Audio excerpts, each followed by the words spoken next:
So the UFC has some big matchups that they want to announce in recent times. Here it is. Guys, I'm going to hit you with 3 more pay-per-view headliners. In January, we're doing Sean Strickland versus Dricus du Plessis. In February, we're doing Volkanovski versus Topuria. And in March, we're doing O'Malley versus Vera. Busting into the new year with some fun fights. I'll see you guys in New York City. I knew I was going to fight you for a long time. I didn't know when, I didn't know where, still don't know where. But Dana just announced it. Big guys fight in March. So Sean O'Malley now has a chance of redemption from the only loss that he's ever taken in his whole entire career. By the way, in full context, a fight that he was winning up until he suffered an injury. Now you have Dricus du Plessis taking on Sean O'Malley, which, by the way, is quite an interesting matchup, but also a very interesting turn of events for multiple reasons. Well, number one, you have this situation going on with Israel Adesanya, who picked Dricus du Plessis out of nowhere to become the number one contender, and all he needed to do was beat Robert Whittaker at UFC 290. Not a very tough task, is it? At least not at the time in a way that people thought. Let's face it, at the time, we just really didn't think that there was anybody that was going to beat Robert Whittaker other than Israel Adesanya. And the second time around that Robert Whittaker took on Israel Adesanya, unarguably, many people had him winning that entire fight. So here we are, Sean Strickland gets called in because Sydney, Australia and UFC 293 needed a card. And guess what? They decided they were going to give it to Sean Strickland because he was the man that was available. He was the man that was ready, and he was the man that raised his hand and answered the call to combat and got rewarded heavily for his spoils of war in the biggest spoil of them all, which is what? The undisputed 185 championship. So now in comes Dricus du Plessis, who got sideswiped from that whole entire deal because he was supposed to be the guaranteed man that was supposed to take on Israel Adesanya. But Israel Adesanya wanted to stay active. The UFC wanted Israel Adesanya in a big card in Sydney, which, by the way, is literally his home country. So here we are. Israel Adesanya ends up losing that fight. And because of that, he ends up, well, going away for a little bit. And now here comes Sean Strickland trying to do exactly what Izzy did, staying active while being a champion. He won that back in, when was that? September? So now we're heading into January when that card is going to be taking place. Then you have, after that, Sean Strickland and Dricus du Plessis. You have, what do you have in February? Ilia Topuria taking on Alexander Volkanovski. To be quite honest with you, I don't like that fight for Alexander Volkanovski. I don't like that fight for the 145 division altogether, and I'm going to tell you why. We're not getting Volk at his 100%. Can you agree with that? Yes or no? Right on the comment section below. The one thing you also got to understand is that you're taking on a Volkanovski that is badly damaged. So that has to take into consideration what a lot of factors are going into this. So is Ilia Topuria the heavy favorite going into this fight? Well, I'm not an odds maker. I don't even bet. I don't even make these videos to encourage people to bet in any kind of way. But I would imagine if you're talking about odds and favorites and underdogs, I would not be surprised if they gave Ilia Topuria as the favorite. and Alexander Volkanovski as the underdog because of the fact that, well, he's 35 years old at the 145-pound division, which statistically is very difficult to manage at an older age. Whereas if you're a heavyweight at that age, you don't got to worry about weight cutting. You don't have to worry about depleting yourself, because the older that you get, the harder it is to deplete yourself down to a certain weight category. So these are factors that Alexander has to really look out for. On top of that, you got to understand Ilya Topuria is a quintessential modern mixed martial arts fighter that knows how to do a little bit of everything. And then on top of that, he comes.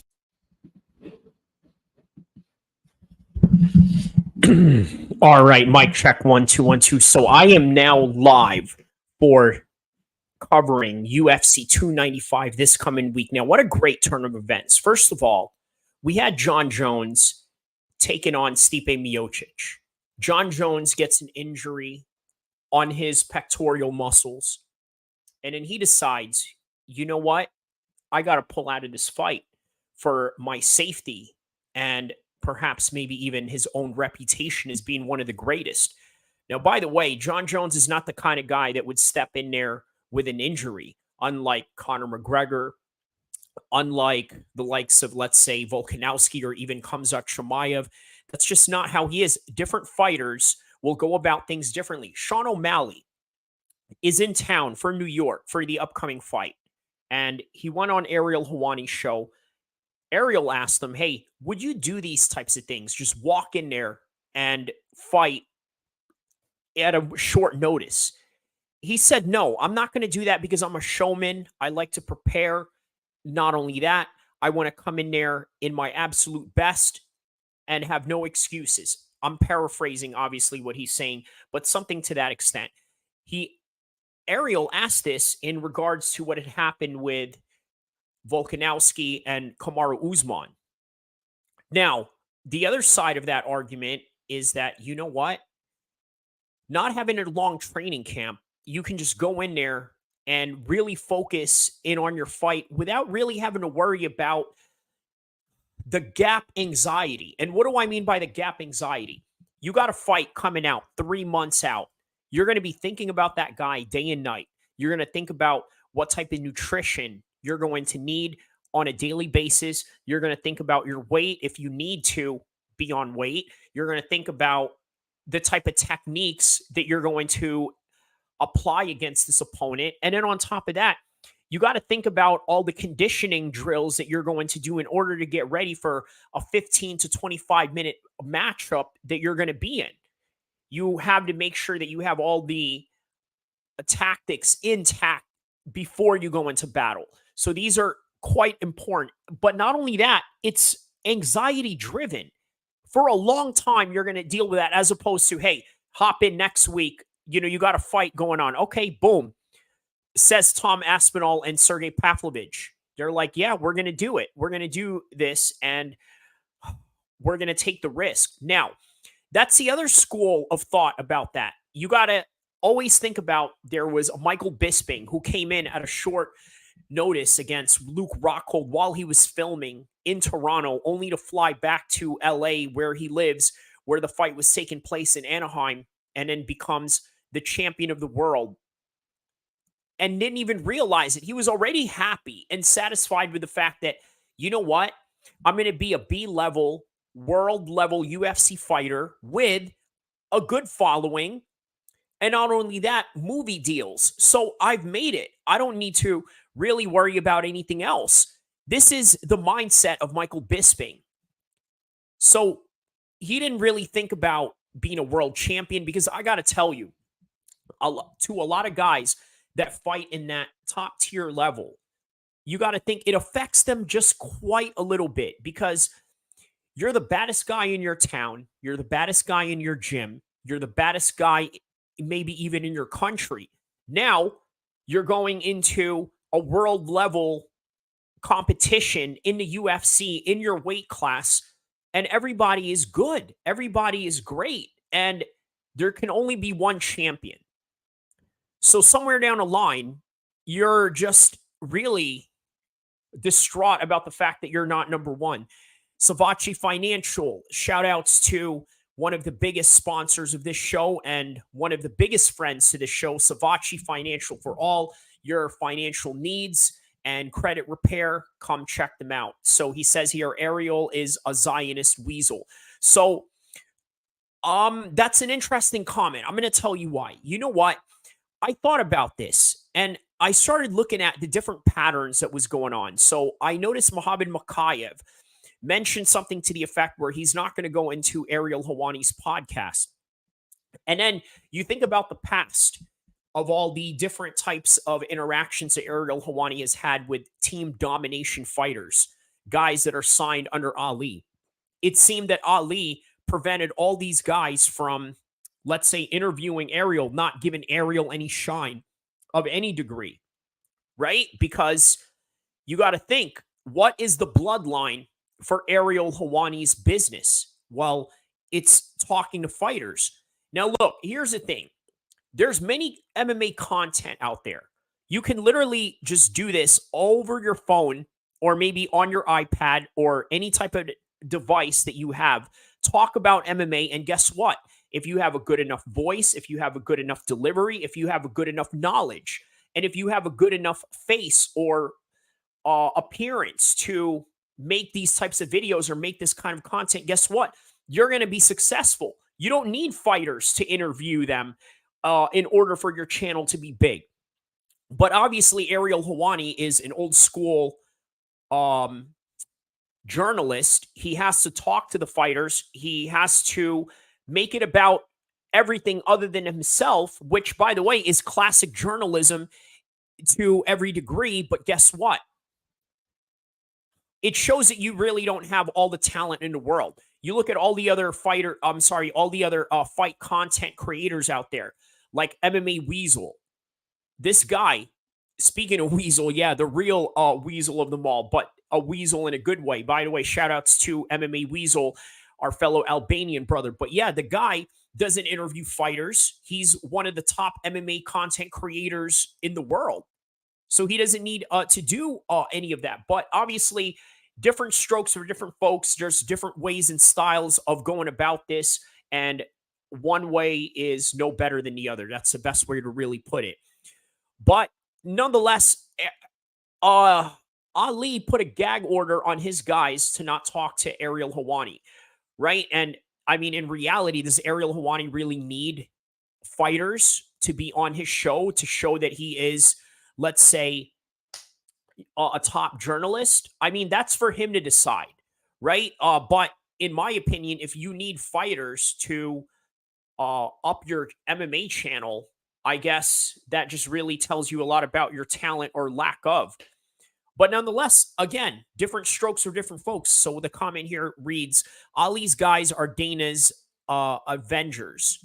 Yeah, they are. So, you know, I got to tell you, this particular comment right here, the reason why I find this one interesting is because there's a lot of truth to that. So what a lot of people don't know about MMA management is that,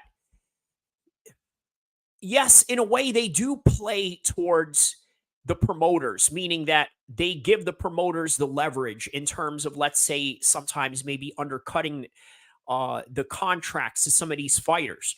But what they do have is collective bargaining, which, by the way, is a very important aspect to business, especially in a business where a quantity of fighters are going to be in a particular roster, right? So in other words, if let's say the UFC doesn't like anything that Ali Abdelaziz does, well, Ali could just roll in there and say, well, you know what, then I guess Kelvin Gastelum is not going to fight.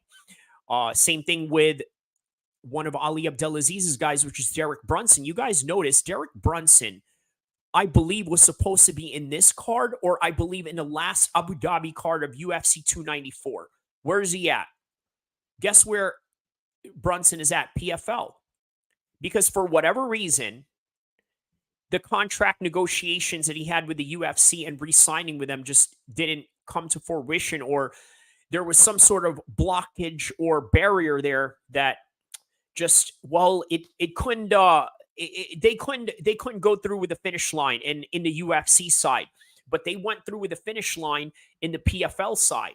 So that tells you that, I mean, Ali could have easily said, you know what, uh, let's try to bargain with this, right? Or maybe he just felt like, for his client's sake, maybe the UFC just wasn't the end all be all for Derek Brunson. And in here is Ali getting a much more lucrative deal with the PFL. But in the end of it all, Ali is still Ali. MMA domination is still MMA domination, and they have high leverage against the UFC with the type of fighters they have now. That Islam Makhachev, by the way, is pound for pound #1, following that up with Khabib. And then Khabib still being a big product in the UFC even after his fighting career. Because let's face it, you can't make an Islam Makhachev promotion without attaching Khabib's story into it. It's sort of like how I compare Ryu and Ken. So, by the way, if you've ever played Street Fighter back in the days, which, by the way, I mentioned in that video that I was playing in the beginning of the show, it's called UFC Meritocracy or Marketing Machine. And I was basically talking about all the upcoming fights from UFC 297, 298, and 299. I believe it's still premiering at this particular time right now in the video section. I'd like you guys to check it out. So I mentioned something to the effect about Vega from Street Fighter. Right, how I compared Ilya Tapora to that guy. Well, speaking of Street Fighter, Islam and Khabib are literally like Ken and Ryu. So imagine you play Street Fighter, you beat the entire game with Ryu, and then you come back and beat it again with Ken. Islam is basically Ken Masters right now. He is under the tutelage of Ryu, under the tutelage of Ryu's sensei. And that's who Islam Makhachev is in a nutshell in the modern Dagestani sense. Xbox or PS. I have an Xbox, so I'm probably going to be biased towards that. But of course, I've heard good things about PS as well. So, yeah. Chael is Ali's proxy. I believe so.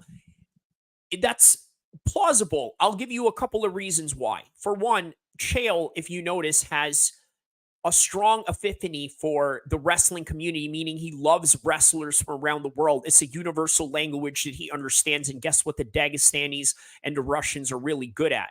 It's wrestling. So because of that, guess what? Chael Sonnen is their guy. And he's friends with Ali Abdelaziz. And guess what? Ali Abdelaziz has nothing but wrestlers on his roster. So I would believe that. I would buy that he is a proxy for Ali. And plus, Ali is a very powerful guy in the game. Also, you got to think Chael still wants to interview fighters just like every other MMA content creator or journalist out there, right? So guess what? Remember when Chael was host of Eagle MMA with Rashad Evans and Khabib? Gee, I wonder how he got that gig. Well, you know what? It's all about who you know in the game. And Ali knows a lot of powerful people in the world and in the game. And Chael Sonnen just happens to be a good friend of Ali. So that's where all of that is at.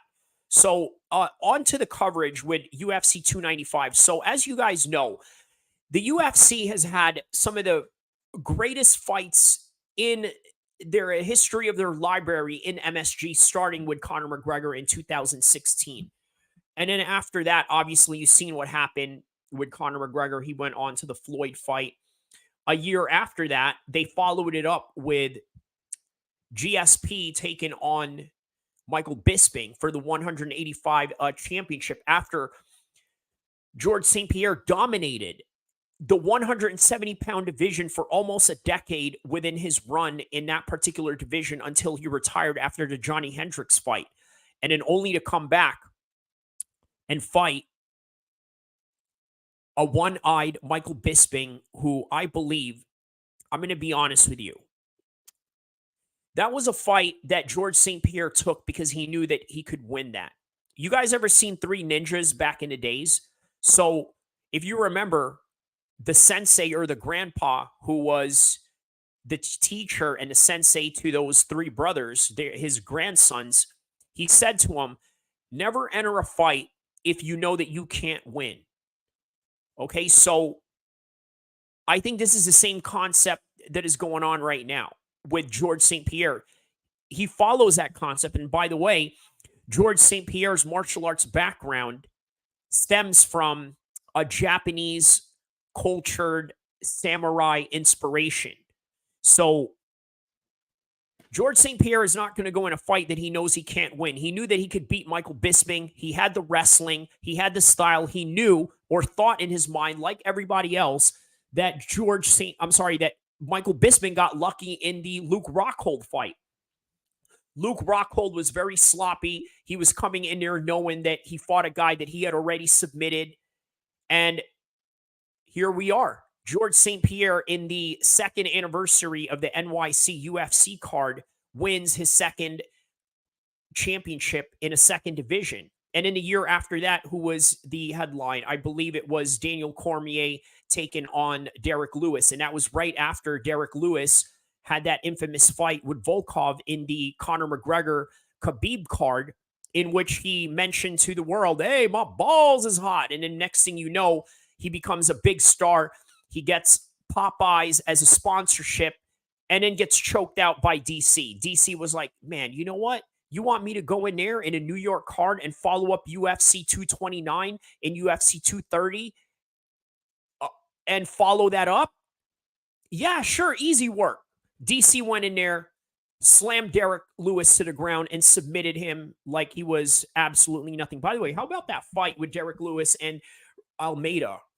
Right? A lot of people were really harsh on Almeida in the criticism that he had going into that fight because he just didn't go for the finish in the same similar way that Khamzat had criticism, and in the same similar way that Tyson Fury took his criticism. Because you got to understand, a lot of the people that make these criticisms are, how do I say this? They're either people that have never fought before, or if they have fought and they understand how the game rolls and they understand the struggles that are in that cage, then they just don't like that person. And you can understand, obviously, you're just going to speak ill of your opposition or the ops, and that's just the way it is. All the senseis are white dudes and yeah, okay. Yeah, well, it depends, right? It depends if, let's say, depending on what kind of art it is. So obviously, if let's say you go to England, right? Who are some of the top trainers in England right now? Usually they're white English guys or Irish guys or whatever, because it's just a type of sport that's within their tradition, right? Obviously, in the wrestling community, especially in the United States, it is obvious that the majority of the people that are involved in that sport are going to be, well, Caucasian, because it's a sport that is predominantly popular or predominantly used or has a long-standing program in, let's say, country type of states like Iowa, Georgia, even in New Jersey, where I grew up at. It was very big out there with wrestling. What else is another big wrestling state? Nebraska. Obviously, that's where Kamaru Usman is from, where he wrestled out of. Even Terrence Crawford, the 147-pound undisputed champion of the world in boxing, grew up in a wrestling program in Nebraska, and you've seen how that played out with his strength. Ohio is another big wrestling state where Kevin Randleman came from, and even Stipe Miocic. Who else was a big Ohio wrestler? None other than Logan Paul and Jake Paul. They came out of those systems.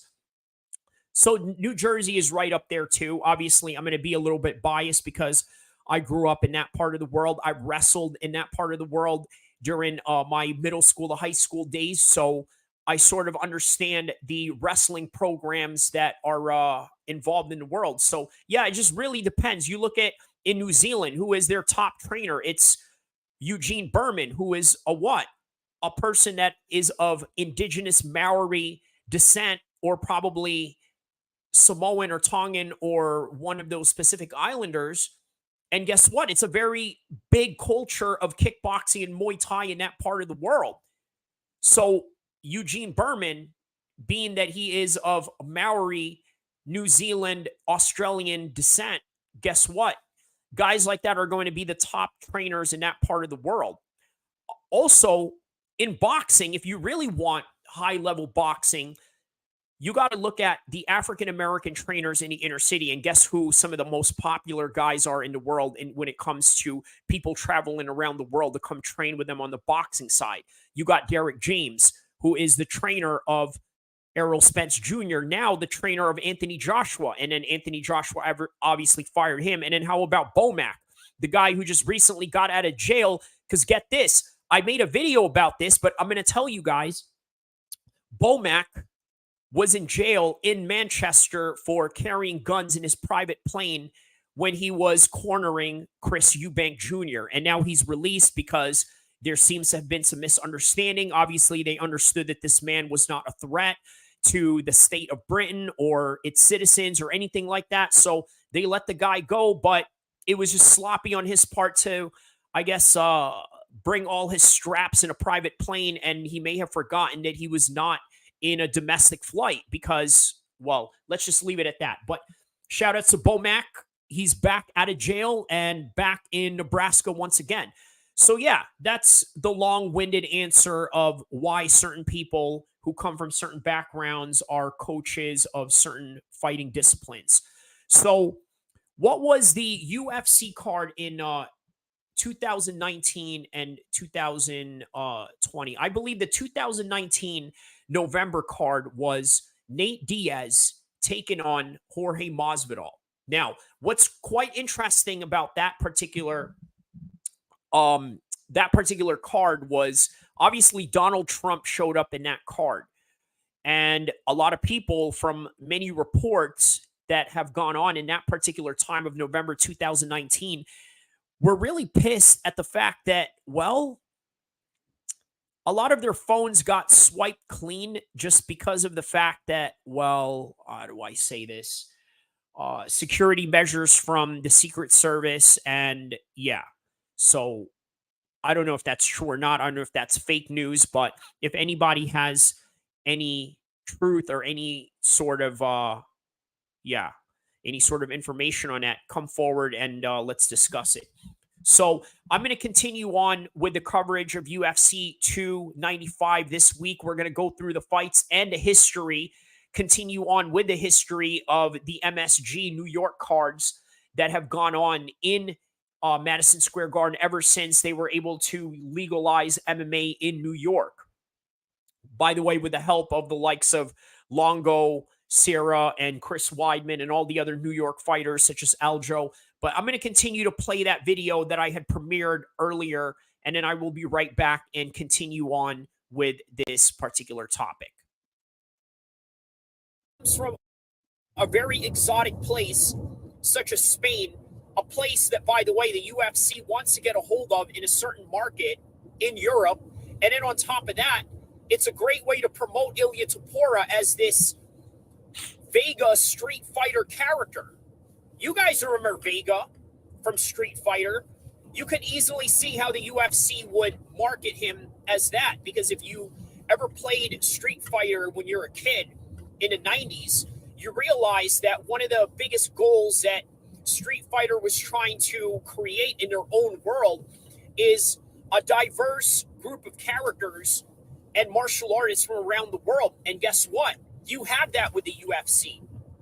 You have a talent pool full of guys that come from very interesting places, guys that have political implications in the regions that they come from. And then on top of that, guys that have a rich history in combat sports in whatever part of the world they come from. So Ilia Topuria is now the quintessential modern mixed martial artist in that aspect. And not to mention the fact that the guy can strike, the guy can wrestle, the guy can submit you. He can do everything. He's very well-rounded, which essentially is really what you need to become an undisputed champion in the. So yeah, we will go back to that video for just a second. So I wanted to talk about some fights that are really important in this particular card. In particular, how about the fact that Alex Pereira has the chance to become a double champion the way that he was able to in Glory. And by the way, if you watch the latest episode of UFC Embedded, you had noticed that, well, they inducted Al-Kheer in the Glory Hall of Fame. Now, how awesome is that? But at the same time, the nefarious side of that is you got to think, well, Glory is just trying to market themselves while trying to ride off the success or the potential success that Al-Kheer has going on with his up and coming fight against Jiri, who, by the way, other than John Jones, obviously because of the fact that he had to vacate it and move up to heavyweight, is the current lineal champion of the 205 division. Because if you think about it, Glover Teixeira was the guy who beat the guy, which, by the way, was Jan Blachowicz, after John relinquished the belt, who was holding it. Jan, after Jan lost to Glover Teixeira, then obviously Jiri had that fight with Glover Teixeira in Singapore and was able to submit him in the 5th round, by the way, with a bulldog choke, right? Which you would have never expected to catch Teixeira with something like that because of the submission prowess that he has going on. And then obviously he's got great boxing, which was a great matchup for none other than Jiri. They went back and forth, but Jiri is a little bit faster than Glover Teixeira. But either way, it was a 50-50 matchup, and it was one of those fight of the year candidates, wasn't it? So now Jiri had to relinquish that belt because of an injury, and then guess who comes in? Jamal Hill. He's the guy who beat the guy before, which is none other than Glover Teixeira. And if you remember, they had that fight going on in Brazil.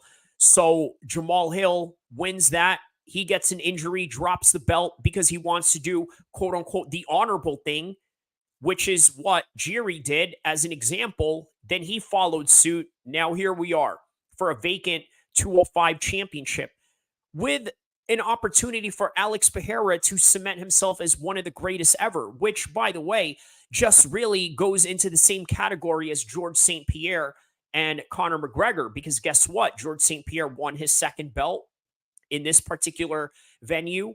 Now, Al-Kheer gets to win his 2nd belt in this particular venue in the same similar fashion that Conor McGregor was able to win his belt in this particular venue, who was the first one to headline this whole entire thing. So that's one thing to look forward to. Let's talk about some technical aspects of this fight, because the way that I see it, Jiri is very athletic, but at the same time, I think there's a small lack of focus that he has going on when it comes to, let's say, being meticulous about his defense. Whereas with Al-Kheer, this guy is a complete assassin. You look at everything about Al-Kheer, the guy is the complete quintessential assassin. You ever seen the picture of Pereira in a roller coaster? Now, I got to tell you guys, I've been in plenty of roller coasters throughout this whole entire summer. We're talking Santa Monica, Universal Studios, Legoland, Disneyland, everything in between, Legoland. I've been through all the, except for Six Flags, obviously, but I've been to Six Flags roller coasters as well in New Jersey. Nonetheless, there's a facial reaction that you make because of the adrenaline that is pumping through you. And by the way, if you've ever been in a roller coaster, you don't know if this thing is going to be successful in its safety measures, right? Obviously, the bigger parks, you can rest assured, not so much in a carnival. Here comes Al-Kheer, no expression in his face as he's going down and rolling around in the roller coaster. No fear at all.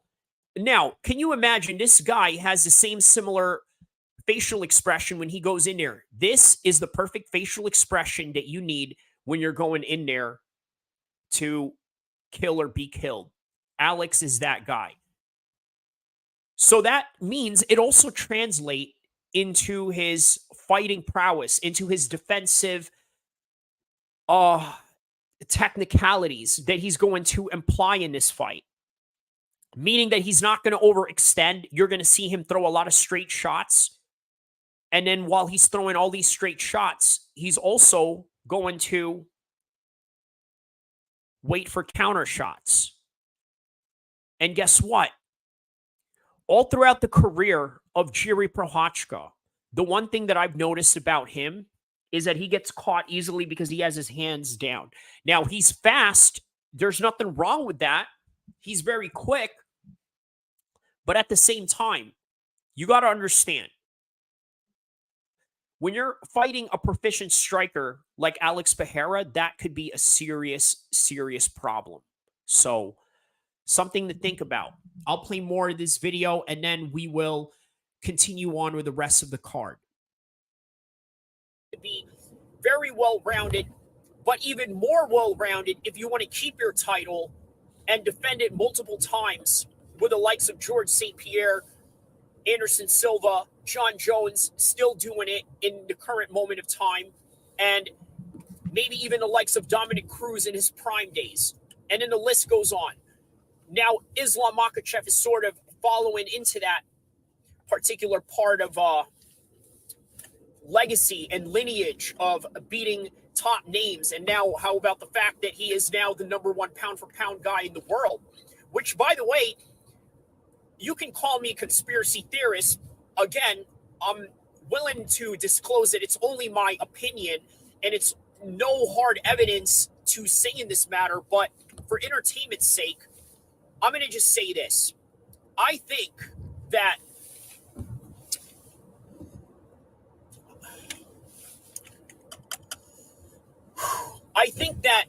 Ilya Topuria and Alexander Volkanovski, the reason why this fight is happening is because of the fact that they are bullying Alexander into this fight. And again, I'm very hesitant to say this because I have no proof. But follow me on this, okay?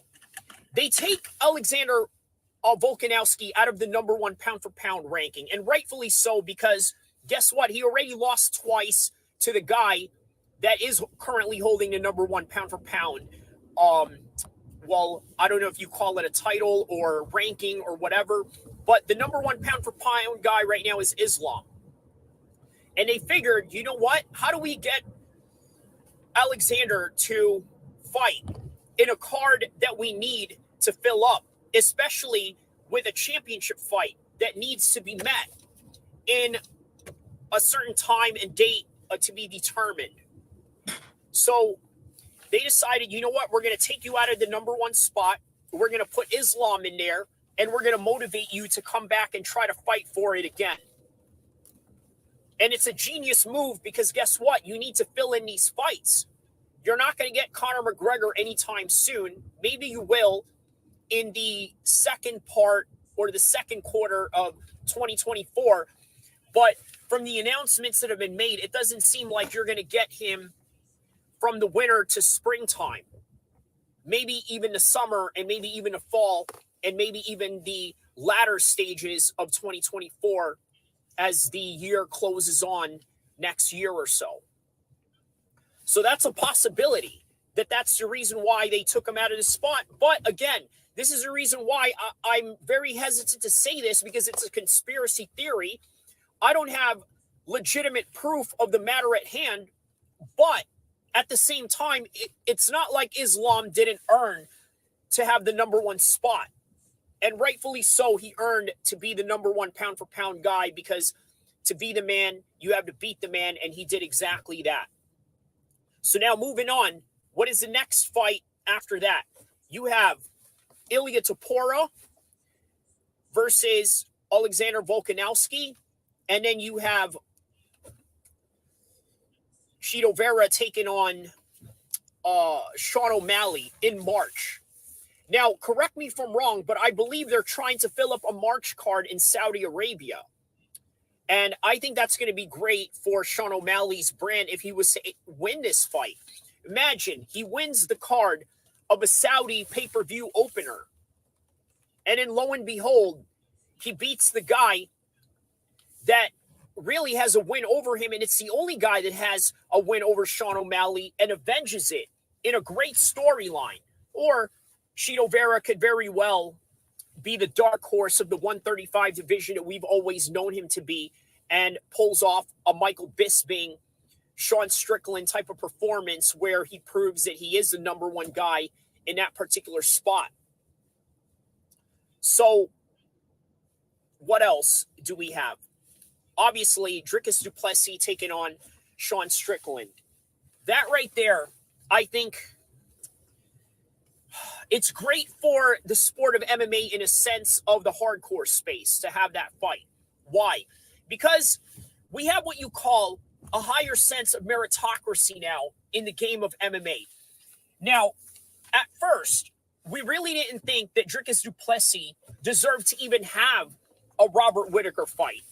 But of course, we never believe anybody deserves anything until we give them a shot, and then they blow us off the waters with the performance that they pull off, like Francis Ngannou in that boxing match with Tyson Fury, just to name a few great examples of that matter at hand.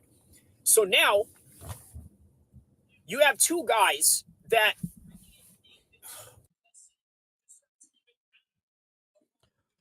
All right. So back with the live. So, okay, if you guys want to check out that video, obviously it's UFC Meritocracy or Marketing on the video section.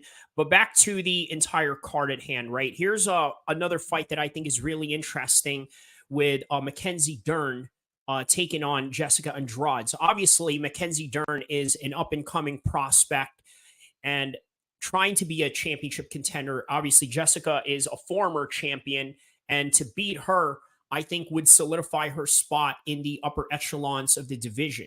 So that's one particular fight to look forward to. The other one, how about this, with French Special Forces member Benoit Saint-Denis taking on Matt Pravola. Two guys that will really swing for the fences and will go do or die in there when it comes to trying to solidify their spot in the 155 division. Both of these guys are unranked. They're in a big show. They are in a main card. So this is a great opportunity for them to show out. And then you have Pat Sabatini taking on Diego Lopez, opening up the card. In the prelims, let's take a look at the beginning of the card of the fight. You have Dennis Bazuja taking on Jamal Emmers, and then you have Joshua Van taking on Kevin Borjas, John Castaneda taking on Kang Kyung Ho, and then Jared Gordon taking on Mark Madison for the early prelims. And then you got Steve Erzag taking on Alessandro Costa, Tabitha Ritchie taking on Lapita Goodness, Mateus Rebecki taking on Roosevelt Roberts, Nazim Sadikov taking on Via Leshov Borshev. Matthew Christopher Schnell that was supposed to be a canceled fight. And then obviously, that's the rest of the card. So what are some fights that stand out in this particular card, right? If you notice, really not much. Only because if you look in the future, this is what they are doing to the UFC 296 card for Leon Edwards and Colby Covington. Now, you're probably wondering, how come some of these fights are not in the New York card? How about Ian Gary? Wouldn't you want to put Ian Gary a little bit early and fight him out there? No, probably not, because they're probably afraid of how the Leon Edwards and Colby Covington pay-per-view numbers were going to draw. Because of the fact that, well, Leon Edwards is an unproven pay-per-view star. Colby is somewhat proven, but you never know. At the same time, you know that Colby is the type of guy that will sell if you stack up a good amount of people in that particular card to grab some sort of attention. Now, you got to remember, originally, UFC 295 was supposed to feature John Jones and Stipe Miocic. Now, what's really fascinating about that, don't you guys remember how in the beginning of this particular fight promotion for UFC 295, they were mentioning that the tickets were somewhere in the ranges of, how do I say this, maybe like 20,000 ticket per tickets. I think Jared Gordon posted something online saying that he spent about the $30,000 in total just to get his whole entire family to come to the event. And by the way, this is a guy who is literally in the card. Okay. So it's like, if this guy is in that card and he has to pay all this money, I don't know. It's a mess, right? Obviously, I just don't think it's going to be really cost effective for Jared Gordon to spend that kind of money for his whole entire family to come. And look, here's the thing, right? Here's a hotly contested, debated subject with a lot of hardcore MMA fans, right? It's great to watch a fight live, but guess what? Sometimes, not sometimes, maybe all the time, especially if you have great living conditions or even halfway decent, watching at home, I swear to you, is the best way to go when it comes to watching a fight. Because if you've ever been to a live fight, whether it's in the regional scenes or whether it's in the amateurs or whether it's in a domestic level mixed martial arts such as Cage Warriors or let's say even KSW in Poland or even just your local LFA or Fury Fighting Championships that you have out here and King of the Cage back in the days, WEC, there's one particular thing you notice. The cage is always in a way. There's always people walking in and out when, let's say, you're sitting cage side. And then you think to yourself, man, you know what? The seats a little bit further back is way better than the front row seats where people are just getting up as they please whenever they go. And then the cage is in the way. Sometimes the soft part of the cage, like one of those corners, right? You know, that has the padding. Sometimes that gets in the way. So you don't get the full vision of the fight. Whereas at home, you have TV producers that are literally switching one camera angle to the next for you to get the whole view of every single action that is going on. And that is the reason why a lot of you complain and talk about, oh, I can't believe the judges saw this or that. Let me explain to you what you're seeing. What you're seeing is a full spectrum of everything that is going on based on a 360 view that you have through the camera lens productions of ESPN as opposed to watching it live in person. Now, don't get me wrong, it's a great experience, but it never beats watching at home. So it just doesn't get any better than that. That's just the reality of it. So, but when you got Stipe Miocic and John Jones potentially retiring after this fight, guess what? It's worth a whole lot more money. Can you imagine what the seats cost for Michael Jordan's last Chicago Bulls game? Because I mentioned Chicago Bulls in particular because we all know that's not where Michael Jordan ended his career. Obviously, he ended his career with the Washington Bullets or the Washington Wizards as they were known later down the road. And then obviously he ended his career as a player owner of the Charlotte Hornets, which by the way, he sold for billions of dollars, but that's neither here or there. Either way, I don't think we would have known that that would have been Michael Jordan's last game in the Chicago Bulls. But if you did, the tickets would be highly expensive and it would cost an arm and a leg, just like Stipe Miocic and John Jones were going to cost an arm and a leg. Well, now that they're out, what does that mean now? That means that, well, I don't know. I don't think they're going to change the ticket prices, are they? Because they're looking at this like, you know what? This is how we're going to justify this to you.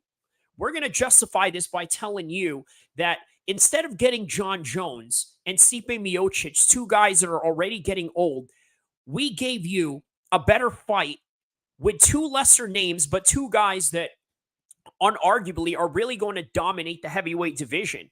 You look at Tom Aspinall, you are telling me that this guy is not going to dominate the heavyweight division. Look at the way that he moves.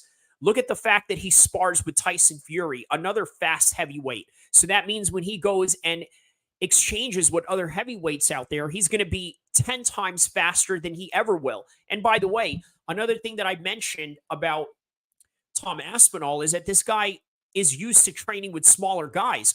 Also, Tom Aspinall trained with Muhammad Makayev. So to all the Dagestani fight fans out there, obviously, you know what I want to say. I don't want to say Dagestani, but the people that encompass Dagestanis and a whole other range of people around the world. Yeah, I think you're going to root for Tom Aspinall just based on the fact that he is a training partner of Muhammad Mokaev. He's used to training with guys like that. You know how fast Muhammad Mokaev is? You imagine how fast these 125ers are? Look at how fast Demetrius Johnson is.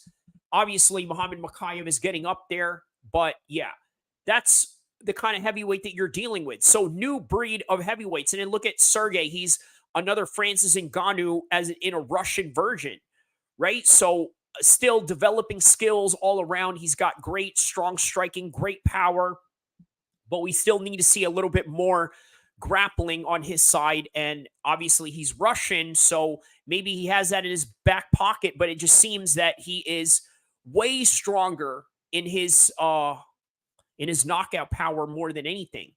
So let's get to some of these comments that I had just missed out on here. Khashoggi, Lashogi, basketball is a slave sport. Well, it's hard to argue with that.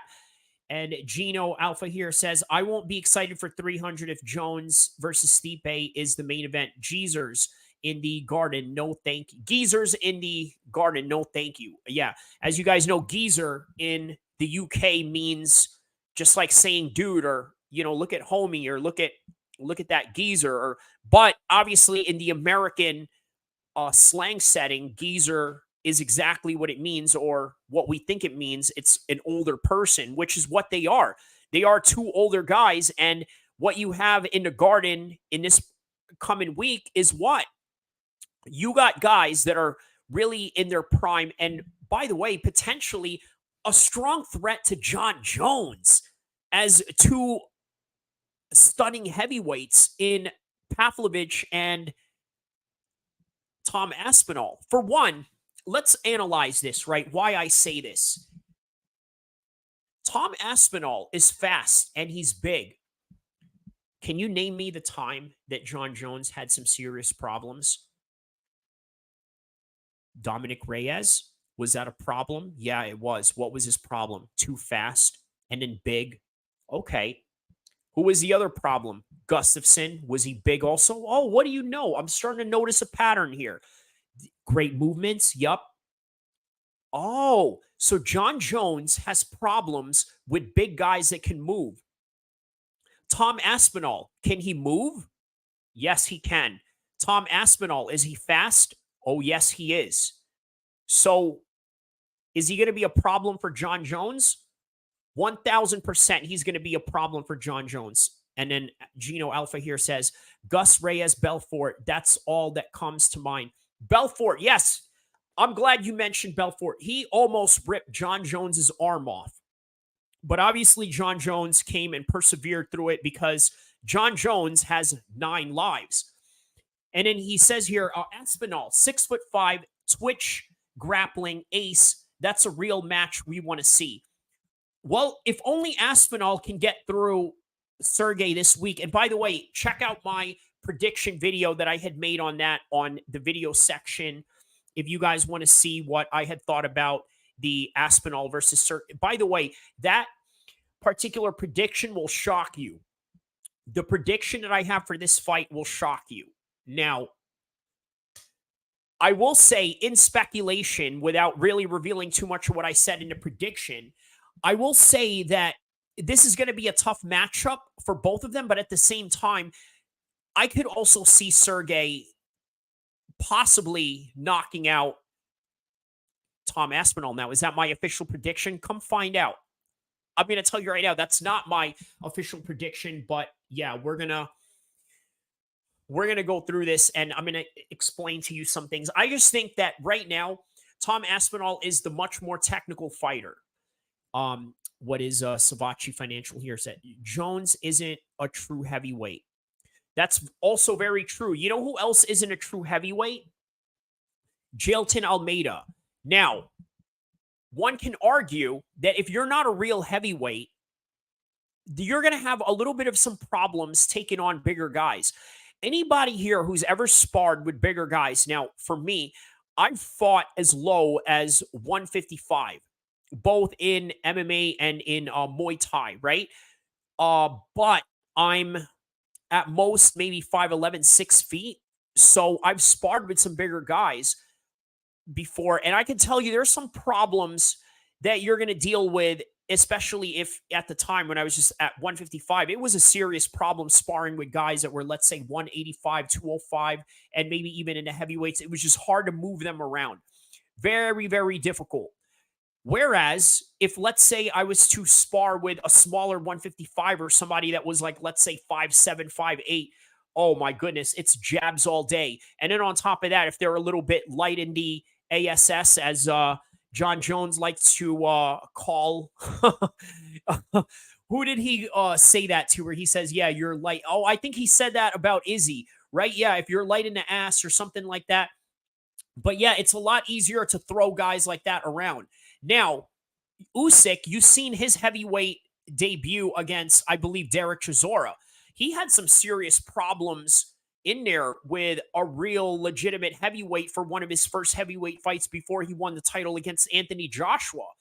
So it's going to take some adjusting. With John Jones, yes, you say that he's not a true heavyweight, but I thought the problems that Jailton Almeida had taking on Derek Lewis this past weekend was the type of problems that I thought I would see out of John Jones moving up a weight class. Here's the thing, though.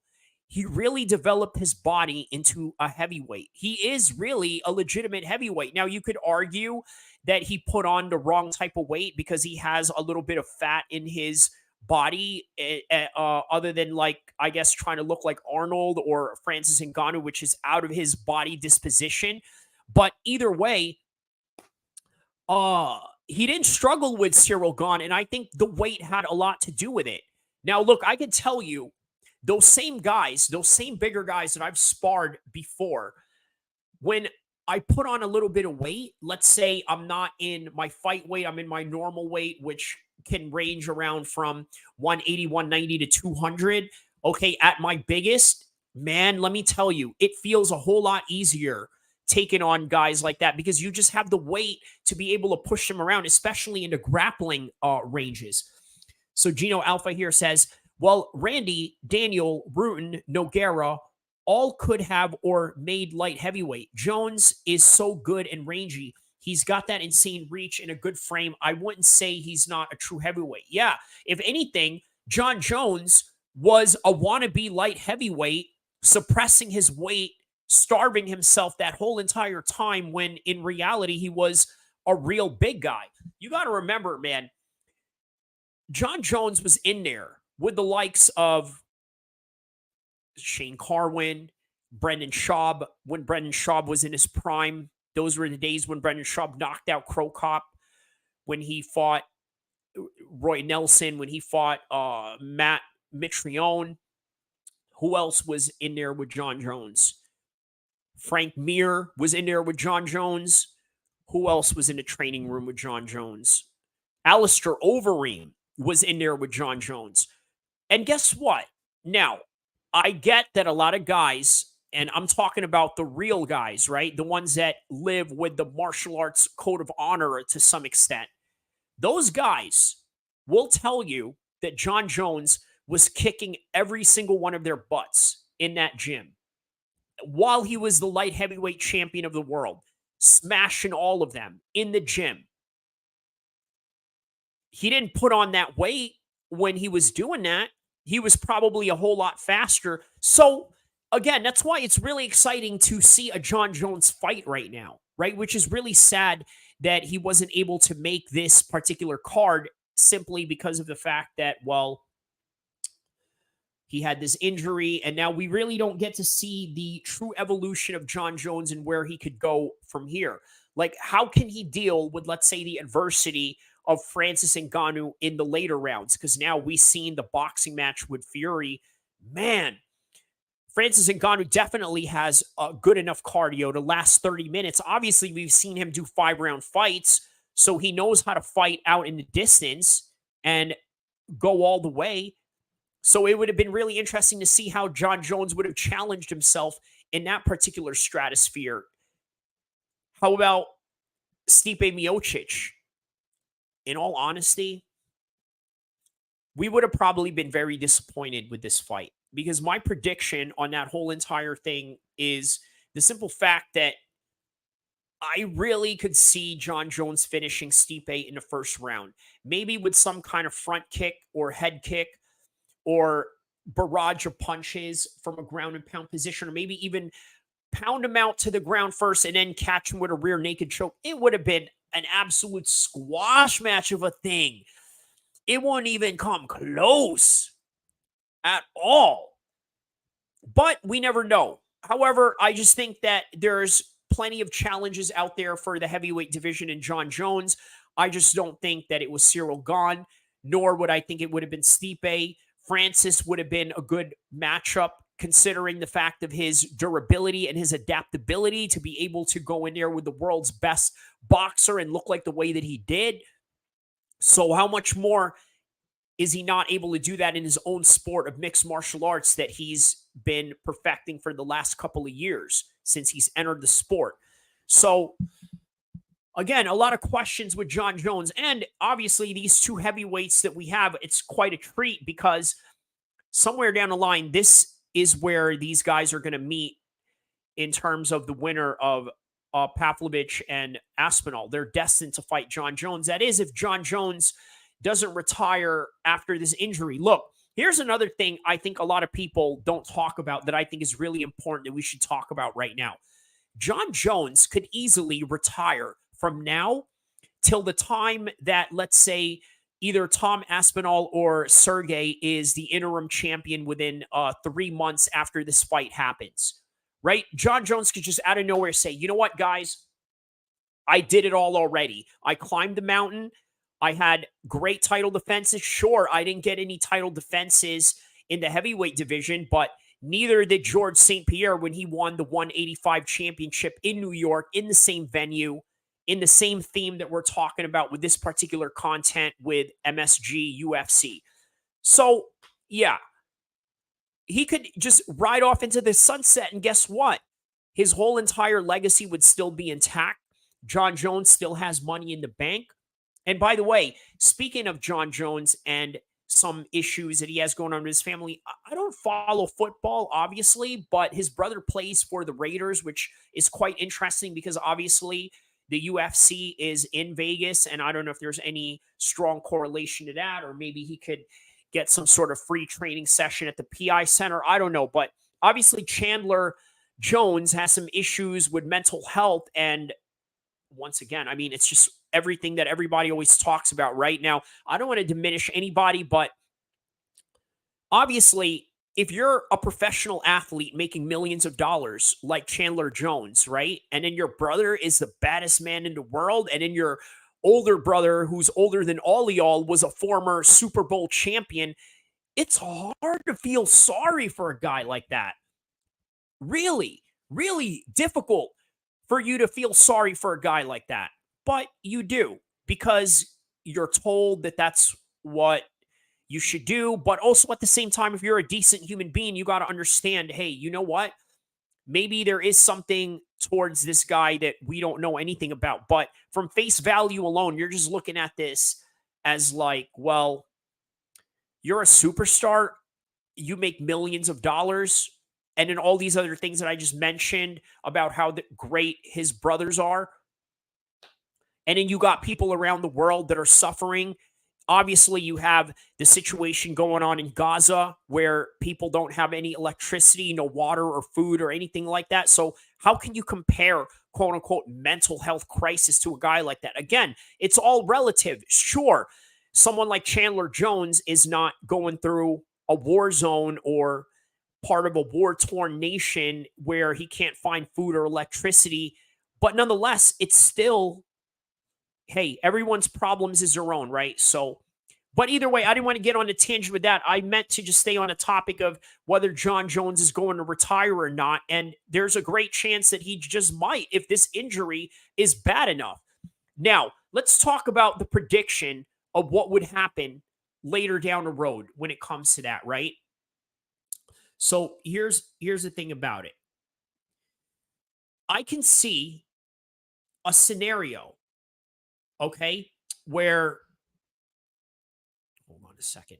Sorry about that. I can see a scenario where John Jones will be stripped in the same similar fashion that Dominic Cruz was stripped of his bantamweight championship a long time ago. You remember when Dominic Cruz was the world champion after he had that series, that rematch that he had with Uriah Faber, where he was now the defending champion? Well, he had an injury after that, and then it was Renan Barao and Uriah Faber who were going to come and, I guess, have an interim fight. And then eventually, Renan Barao just became the pound for pound number one fighter in the world because he had a 26 or 30 fight win streak. From that time on, he lost his first professional fight, and then he went on to have that win streak to where eventually they just stripped Dominic Cruz of the title. They're like, listen, we've had these interim titles, we've had all these interim championships at the 135 division. It's time, Dominic. It's time. So I can foresee a situation where John Jones can be stripped at some point, depending on how bad his injury is, and then he'll just be like, the heck with this. I'm not going to deal with monsters like that. Let's read this comment right here while I continue. So here's something interesting for later. Look at UFC 1 and treat the tournament win as a championship. Look who it ends up. Look who it ends up on. Hint. It's not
Oh, sorry about that. Can you hear me, guys? I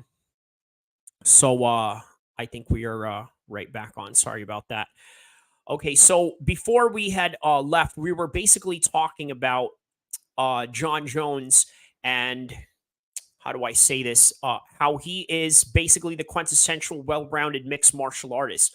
When he first came into the game, John Jones was in this situation where he was the prototype of the well-rounded mixed martial artist.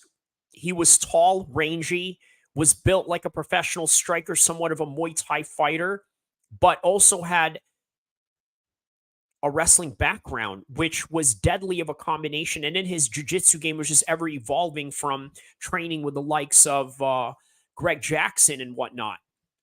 So again, there's just a lot of questions about John Jones in the heavyweight division. We knew that John Jones is the greatest 205er. There was really nothing left for him. Although there was at one point where we thought maybe Jan had a chance against John Jones. Maybe he was a bad matchup for him. But then there was also this other aspect to where we sort of believed that, well, maybe there's other guys too that could potentially beat him in the 205 division. How about if he was to, let's say, rematch with Dominic Reyes? Now, the problem with that, Dominic Reyes never got a rematch, and he never really recovered from that loss. So it became one of these situations where Dominic Reyes was just, I guess, somewhat of a failure after a successful attempt in trying to take the 205 championship from John Jones. But unfortunately, yeah, lost to a decision that he never got back. So I'm going to play you guys a video that I made back in, I believe this was, well, you know what? We'll do that for the next coming show.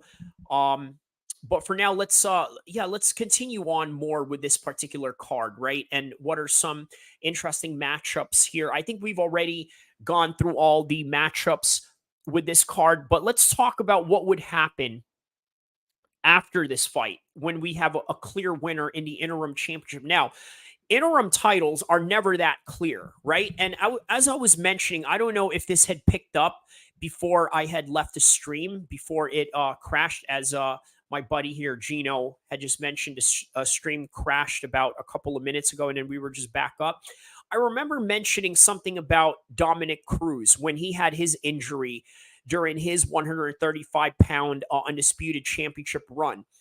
He left, he got injured, and they were going to have an interim fight with Uriah Faber and Renan Barão. And obviously, Renan Barão got the best of those exchanges. He was just on fire at that particular time. And right after he was the champion, he went on a 30-fight win streak, right? So he was crowned the pound-for-pound guy until, of course, none other than Sacramento's own TJ Dillashaw went in there and dethroned him and became the next 135-pound undisputed champion and became the next superstar of the sport. And then obviously TJ's career went on from there. But then eventually he got to see Dominic Cruz somewhere down the line, became a rival of his. And yeah, you know how the story goes in that history. But what I was saying was that this injury with John Jones, I think at some point they're going to have to look at this and say, we may just strip John, and it may be in that situation where John has to go away for a long rehabilitation period and then maybe rematch for his lineal championship somewhere down the line if, let's say, Sergey or Tom Aspinall win this belt this coming weekend. Or they're just going to crown the winner this weekend, undisputed, maybe 2 months down the road when John can't respond from his injury.